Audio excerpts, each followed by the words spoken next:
Freelancer. Praxling, Listen, there's trouble. Big trouble. what did you do? I made a mistake. I hired some people. They weren't freelancers. I know. They said they could handle it, and the price was right. I thought maybe... Unbelievable. You're right. It was stupid. I'm sorry. But they're still out there. Somewhere. If you could just bring them back. Anything you need.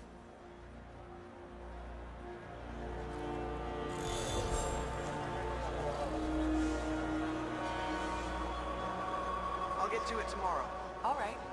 In the world of Anthem, you and your friends are freelancers, the heroes who leave the safety of the walls of Fort Tarsus to explore the unknown and protect humanity. Let's join two players as they head out on an expedition. Hey, Paul. You ready to go? We're just grabbing some supplies. Just about ready. What are you going to use today? I decided to go with the Colossus. I'm going to use my Ranger. Try out some new upgrades.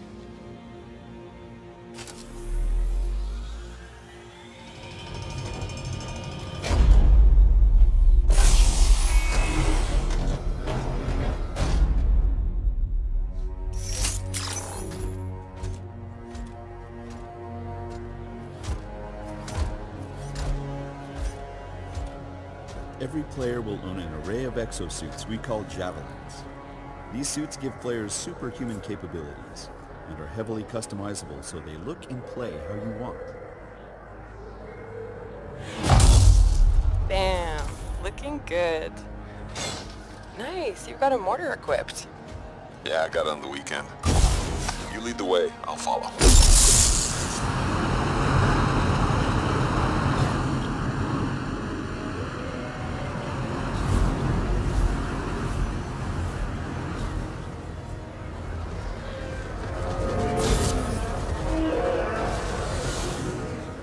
This is a vast open world you explore with your friends. Each Javelin exosuit has its own unique playstyle. The Ranger is balanced and all-purpose, while the Colossus is a tanking powerhouse. Alright, let's see what's up here. The world of Anthem is hostile, and threats can come from any direction. It's a dynamic world where the unexpected is around every corner.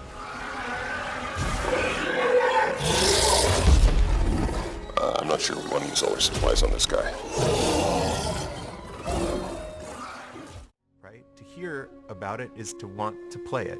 Who doesn't want to go to feudal Japan? Who doesn't want to be a samurai with a katana on their hip, right? When you tell somebody that you get to play as a samurai, you don't really have to say anything else. You just say that fantasy, and everybody just builds a list of scenarios and narratives and gameplay scenes that you might get to play in that.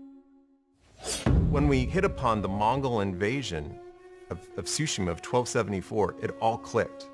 Suddenly you knew who the heroes were, who the villains were, what the stakes were for the world, and you had a video game. I'll ask you once again, Samurai. Do you surrender?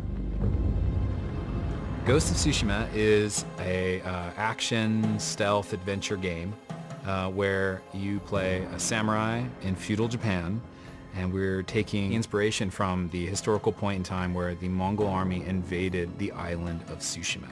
All those locations are in-engine, they're in the world. That's the place that you're going to defend, a huge island filled with a lot of different places, towns, people. There's so much to learn, there's so much to see. I think player choice in this game will mean something very different than other games we've met in the past. We really want you to have that choice of, hey, that cool bamboo forest over there, I really want to check it out. I want to head in that direction and I want to, see what it is. There's no waypoint. There's no thing that says, go here and look at this bamboo forest. And we just hopefully are presenting something that's beautiful and exotic, that's different than the current place that you might be in. And that will come at a world choice, right? Like that's your adventure choice. Like it's like, where do I want to go? In Infamous, we let you explore powers. In this game, we let you explore what it is to be a samurai inside of this enormous landscape of medieval Japan. Here at the studio, sometimes we talk about the world as a character. And I think that even in Second Son, we pushed really hard to make the flavors of the world come alive. There's all these other elements that make you remember what it really felt like to be a tourist in this place. And we're going to do the same thing for this game, starting with some of the shots you see in the trailer.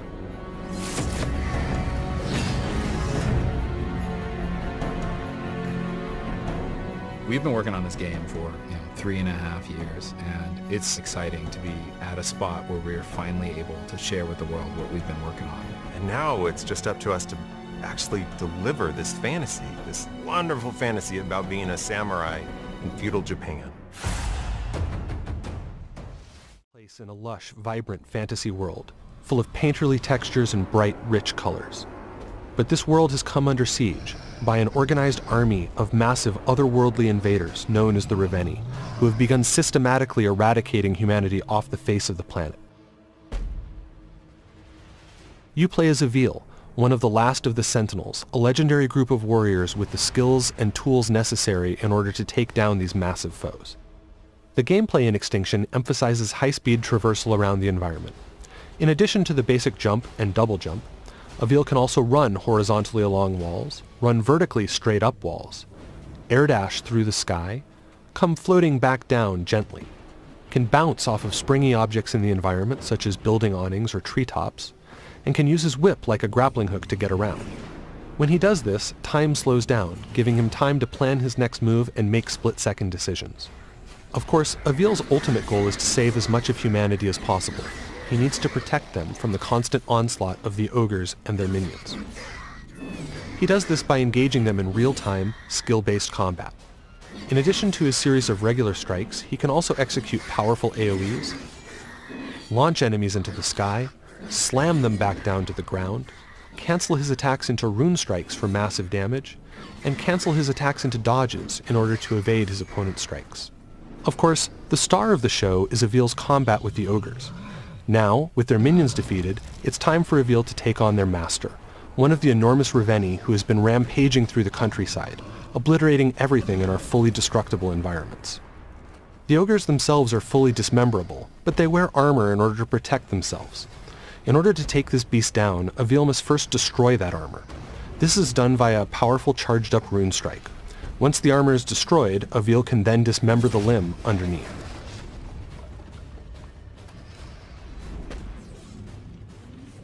Dismembering limbs like this builds energy which Avil will need to ultimately be able to strike the finishing blow. And as you can see, this ogre is none too happy about the loss of its leg, and Avil has to dodge its attacks while also trying to remove the remaining armor in order to get to the limbs beneath them. This is an extremely dangerous situation to be in because if any of these blows actually manages to hit Avil, it will be death in a single hit. Having now absorbed enough power and weakened the ogre sufficiently, Avil's now ready to go ahead and strike the finishing blow. Using the traversal options we showed off earlier, Avil is able to climb up the ogre's back, take out its helmet, and deliver the coup de grace.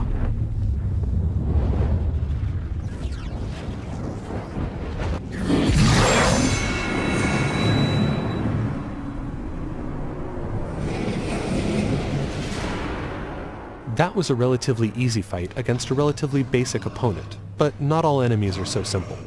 Depending on what armor, weapons, and abilities they have, each ogre presents its own unique challenges, and requires different strategies and tactics to take down. Here, we have an example of an ogre decked out in gold armor. This armor does open up some new traversal options for Avil, but as you can see, it's also much harder to remove. Each piece is protected by multiple latches that must be destroyed in order to remove it, 4 of them on each leg piece, and 2 on each arm piece.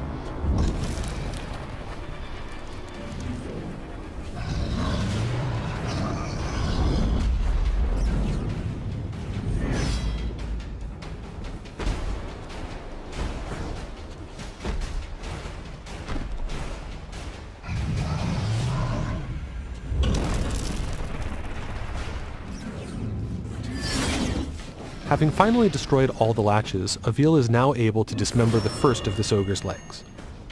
Moving on to the arms, however, is now much more difficult, as they are constantly moving, making it hard to target those tiny latches. Avil must dodge the ogre's attacks and their minions' attacks while doing this.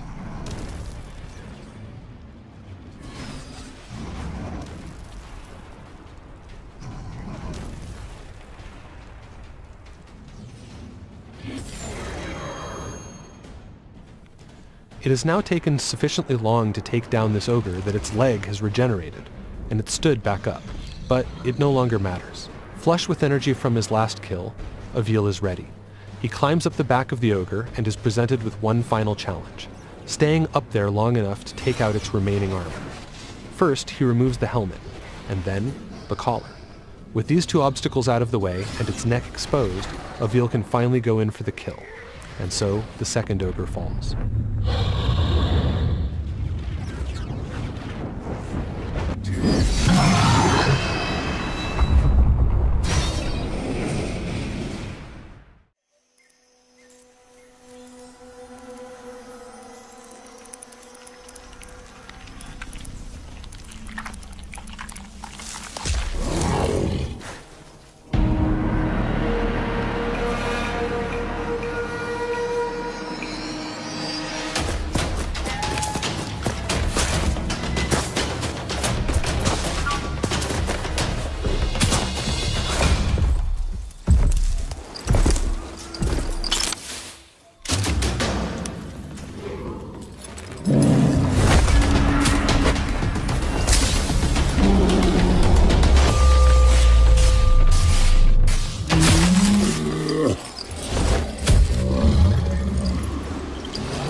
In Dontnod's narrative-driven action RPG, Vampire. Exploring London, talking to her citizens will reveal hints about the location of your objectives, but you'll have to earn them by playing with the delicate social microcosms that tie the survivors of the Spanish flu and vampire societies together. Of course I do. You're that man who seemed so lost when he entered my bar a few nights ago. Thank you for your hospitality.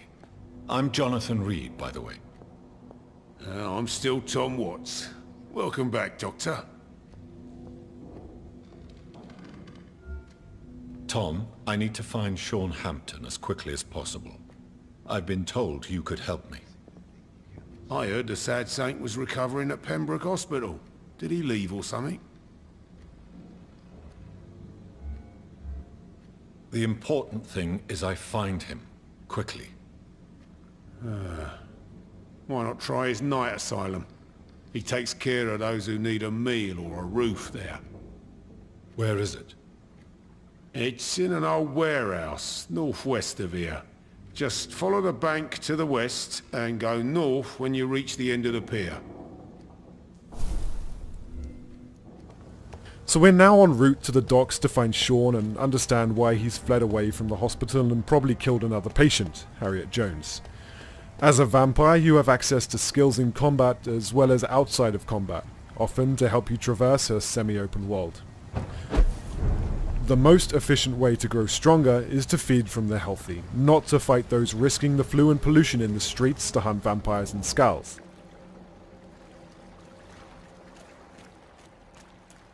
If we were unable to beat this mini-boss, we would be tempted to return to the bar, and perhaps feed from Tom for a greater experience boost, returning stronger, but with London thinning in numbers. Vampire's combat system uses a mix of melee and ranged weapons supported by vampire abilities that allow you to be the vampire you want to be. The gameplay is based on timing, positioning, and management of different resources. The stamina bar regulates your melee moves and dodges, the blood bar controls the use of your supernatural abilities, and the health bar represents your health.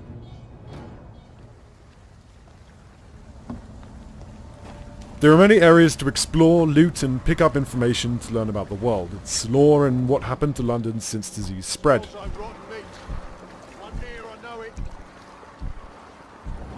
At the beach, we're fighting people operating under the head of the vampire hunter's orders. The Pruin guards are investigating this beach, searching for skulls. Stay close, keep an eye on each other.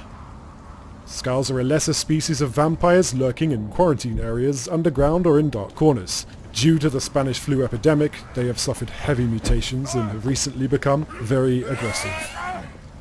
It's part of your quest to understand how they became such creatures and ultimately find a cure to save them. In this world, the human vampire hunters and skulls are having their own fight. As long as we don't get too close, we can just...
last one was nighttime during the rain, and this is daytime during the snow.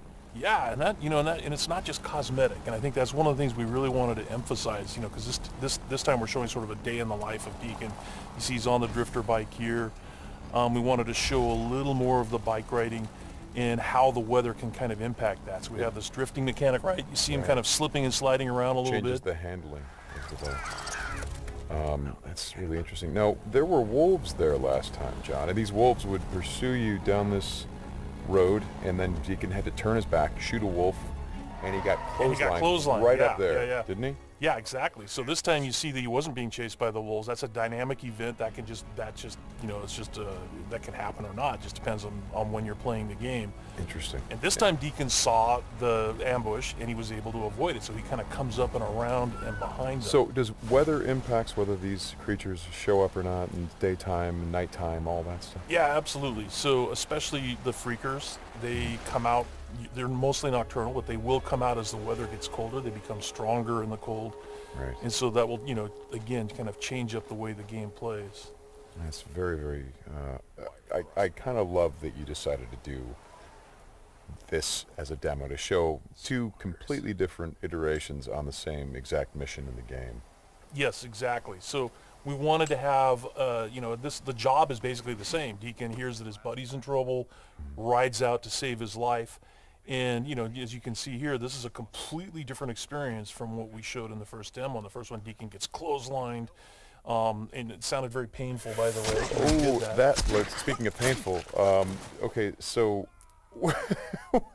the combat in this game is fairly brutal.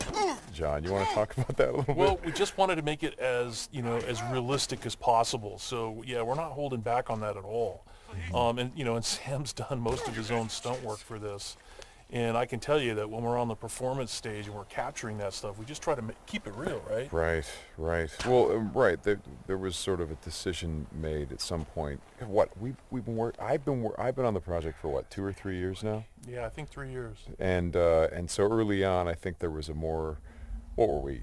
It was more Kurt Russell and sort of a two-fisted thing, and then it turned into, hey, let's take this quite seriously. And what that required is a lot more taking this combat stuff and showing the horror of the violence that happens and it were this type of circumstance to take place. I mean, realism, weirdly enough, is the thing we keep going back to when it comes to the, not just the stunts, but also the performance style. I think, you know, it was very important that it doesn't seem like a bunch of actors, you know, saying lines. It was all very incidental. And we wanted the world to sort of reflect that as well. So you saw there that, you know, Deacon broke into that emergency vehicle and found some supplies. So this is what we're calling our survival vision. So you saw that earlier when he was looking at Manny's bike on the ground. And it's just kind of a way of seeing tracks in the world and sort of imagining what might have happened. And here I just wanted to point out that you're seeing in this part of the demo that there are freakers there. There weren't there before because it wasn't snowing. It was, you know, and it was getting lighter out. It wasn't getting darker like it is. And so, you know, it changes up the way you can play through the level. And what is this? So, we call this the meat wall. The meat wall. Yeah, and it's not just there, you know, to, you know, make the guys who put them up to seem evil. They're there for a purpose because, again, freakers are living creatures. They eat. That's their primary thing. They want to eat. And so you hang these dead freakers up. And it, you know, and any freaker, rather than coming into their camp like you see here, they would actually stop and snack. Yeah, exactly. Yeah. And then the same thing with this freaker that they've hung upside down. There's a bear trap underneath it, and they use that because a freaker will come, be attracted to the meat, and then hit that trap.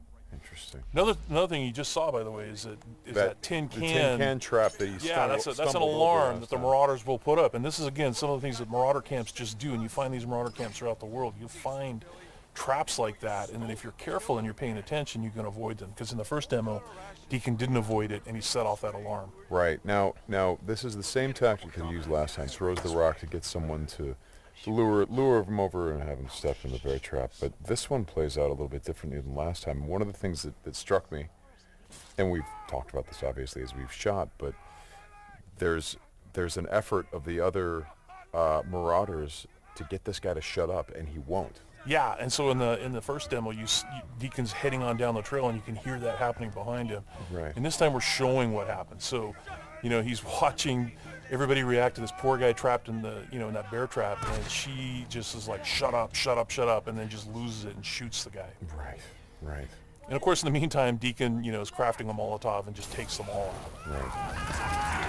Oh boy, this dude. Ow. Ow. So yeah, so again, it's like in the previous demo, Deacon would have gone off to the trail down to the right.